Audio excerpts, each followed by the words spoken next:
এই যে কালাকুচ পাতা রাস্তার দুপাশে জঙ্গলের মতো অবহেলিত হয়ে পড়ে আছে।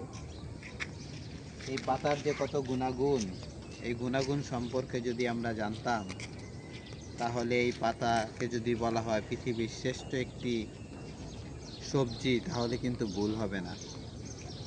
এই পাতাগুলো দেখছেন, এগুলা ডায়াবেটিস রোগীদের জন্য অত্যন্ত উপকারী। পাশাপাশি এটা সবজি হিসাবে খাওয়া যায়।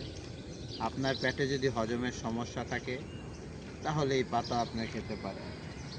রাস্তার দুপাশে কত সুন্দর অবহেলিত হয়ে পড়ে আছে, কিন্তু কেউই তার মূল্য দিচ্ছে না। আপনি যদি এটার মূল্য বুঝেন, আপনি থাকবেন সুস্থ। আপনাদের কাছে অনুরোধ, এই সুন্দর পাতাগুলো খাবেন। ডায়াবেটিস এবং নানান রোগ থেকে আপনারা সুস্থ থাকতে পারবেন। আসসালামু আলাইকুম।